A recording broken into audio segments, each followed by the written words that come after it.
Hardback to Kickstarter today. Alright. Yeah, Scion is getting a second edition. I saw an advert for that. It looks really interesting. Like they're adding 5 new pantheons. As well as they've now hit the stretch goal to not only add LARP rules, which will be interesting,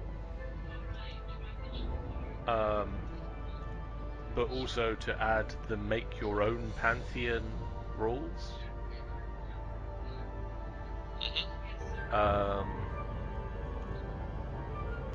Which sounds like it would be quite an interesting thing to be able to do.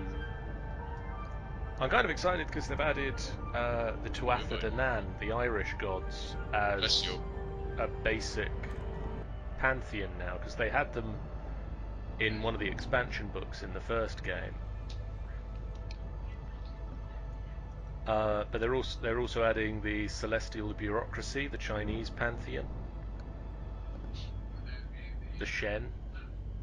So is it based in the real world? Yeah. Basically, in the first edition of Scion, you play as the children of the gods from ancient cultures, because they've always existed just outside of our, like, they didn't stop existing when people stopped believing in them. And they've kept going around having children with humans. But in this, from the sounds of it, you start off as the humans, and then there's the potential that you either find out that you were the child of a god, or one of the gods just shows up and says, "You've been a pretty awesome hero, I like you, here's all this power." I am slow, what are you talking about? Hey.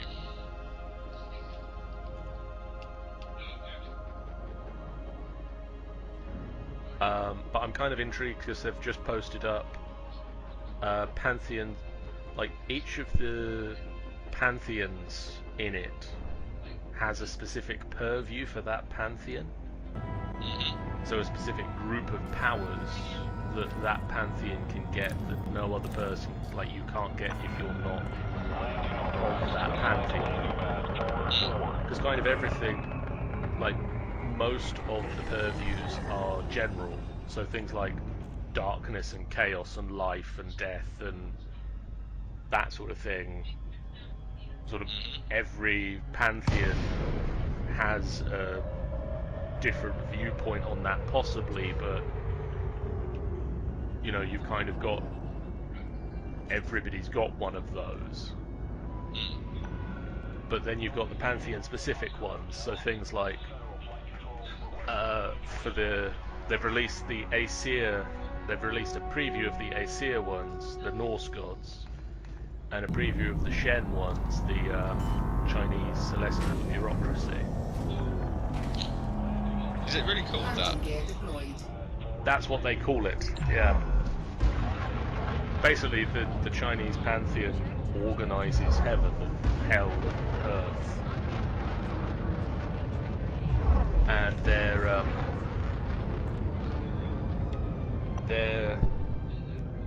like, you just kind of get a power for being part of that pantheon, or for at least taking some of the pantheon specific purview. The automatic power you get for the celestial bureaucracy Look at that one. is you're immune to bureaucracy. So, like, any time that something would go wrong because of bureaucratic red tape, for you that suddenly falls away. And so it's like specifically mentions things like lines at the DMV suddenly clear because you get to the front of them. Or like if letters would have gone missing for normal people, mysteriously yours are still there. But then one of the powers that you can enact is that you can make it harder for. You have a power called Vermilion Tape that allows you to enforce some form of a restriction on bureaucratic matters, which basically makes it 4 dice harder for anybody to get anything done with that bureaucracy until either you stop the red tape from happening or they work out what enforcement you've put on them. So you can put on an enforcement that says something like they have to do a weekly prayer session to you or your parents. Or you can like enforce that they have to wear funny suits.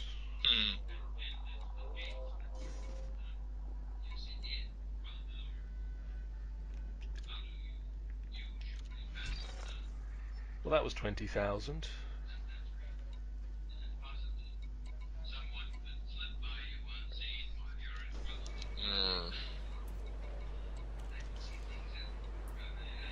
Ready to head back out? Let me cash mine. How long do you think we'll be going on for? Should we stop here or? We can head back to Olker, definitely. Head back and do a little bit more at Olker? Yeah, head back to Olker and make our way to the station slowly, I guess.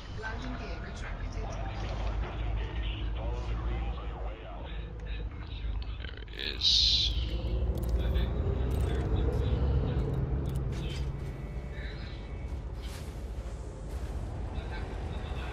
I'm intrigued though, because the Aesir power, the Norse gods one, has actually changed in this version. Because in the first version, the Norse god one, I'm guessing lots of people didn't take it because it was Jotunblut. You had giant's blood.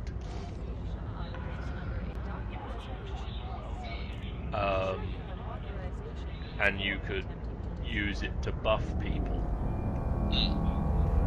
But people would also get addicted to drinking your blood, and it was basically because it was the first version of it was published by White Wolf, who did Vampire, and it kind of worked a bit like one of the vampire powers, where you could feed people your vampiric blood, and they'd get stronger, but they'd become addicted to drinking your blood. But in the second edition, they've replaced Jotunblut with the Weird. Okay. Which is basically your like casting of runes and dealing with the fact that the Aesir are very tied to fate. And so you can do things like you read the fate of someone and either enforce upon them a penalty or grant them a boon by saying, for instance, so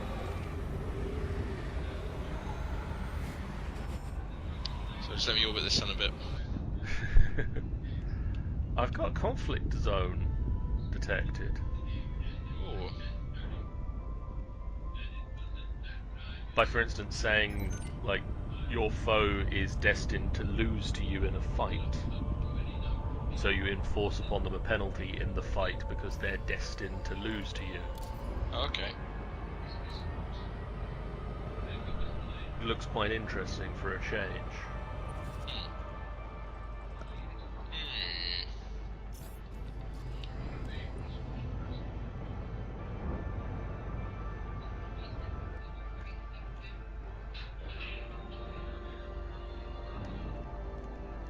It says it's low intensity, but it's generally not for pirates though. That's normally for more like into factions. That one is, I think. Just keeping out for any signal sources. I see a couple, but I keep getting, yeah, they keep coming up as convoy disbursement pattern. Yep.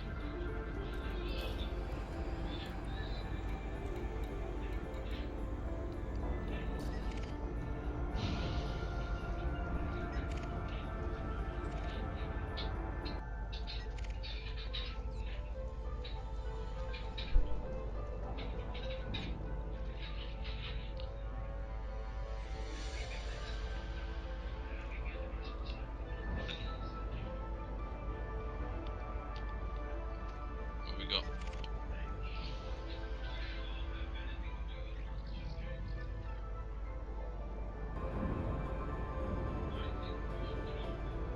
Something? No, convoy. Threat 4? What are those convoy dispersal patterns? I've never actually been in one. Here's one that's a threat 3. Should we slow down and take a look? Yeah, we can do.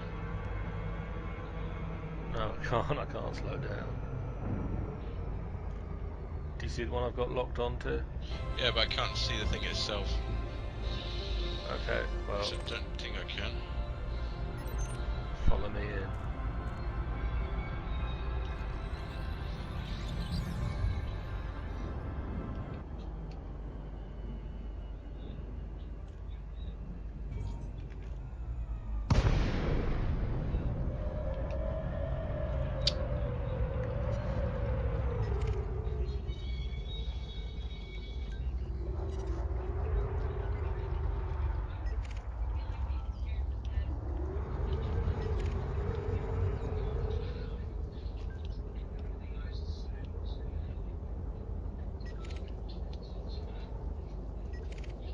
System Defence Force.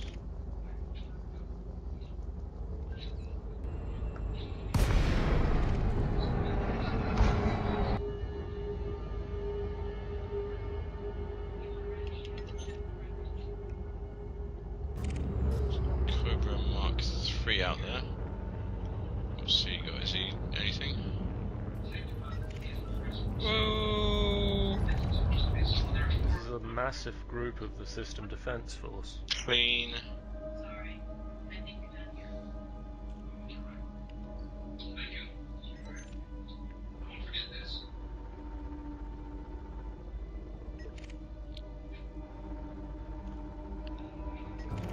I get the feeling we don't want to tangle with these guys. Yeah, Frameshift drive charging. heading out. Frameshift drive charging.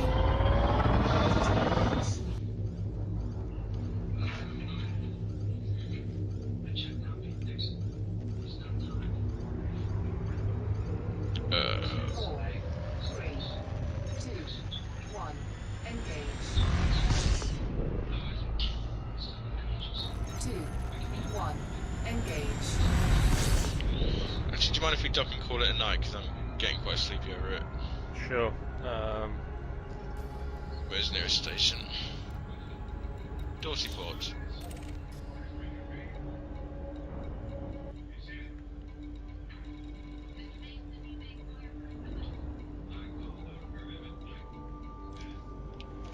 Locking destination. Gravity.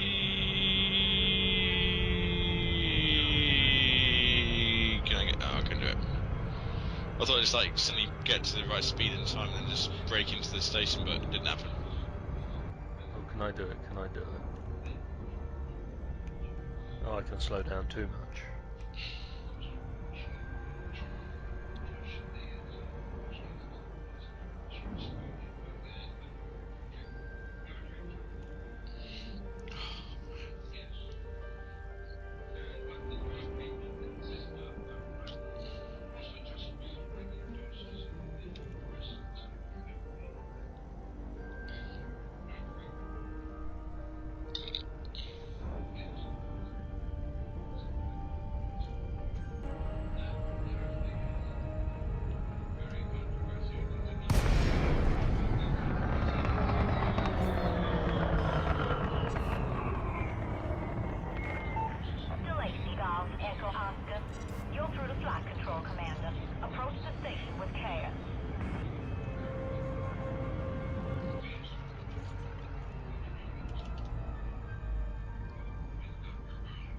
come on.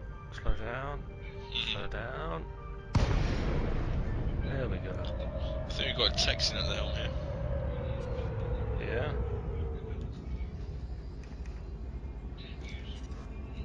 Docking request denied.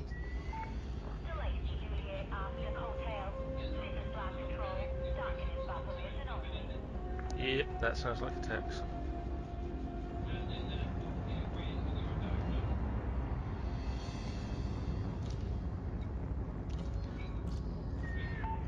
Permission granted. Approach landing pad 29er.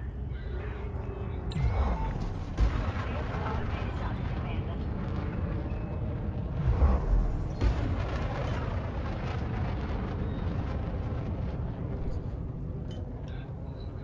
I think she's the one who complained about my auto dock earlier.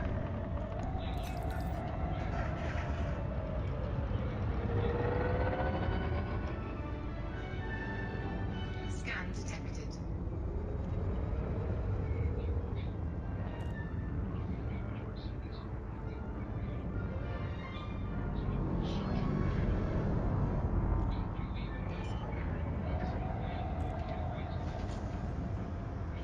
I suppose I should see if I can sell any of that stuff we picked up. Yeah, fair point.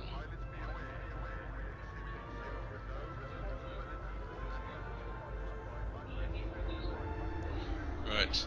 Next question, where is my landing pad? Never let that be an issue again with auto dock. Dispatching ground crew. Hope you find what you're looking for here, Commander. Where actually is it? Usually if you can't see it, it's There right it in is. front of the It's entrance. right below me. It's literally right below me. 300 meters from touchdown. That's why I couldn't see it. I was literally right above it.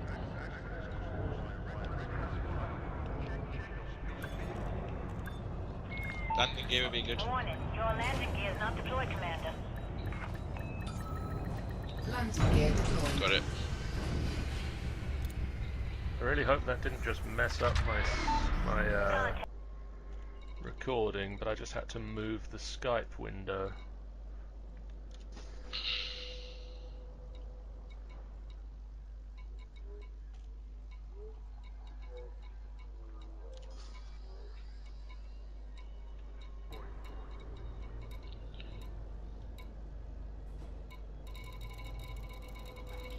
What do we do with that stuff then?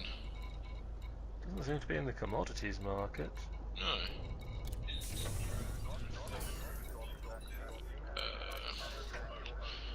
Shall we stop there? Yeah. We'll try and be a bit more organised next time. Let's. Oh, it's used by the engineers. Ah. I think we need to seek out systems that have gas giants like that one we just went from.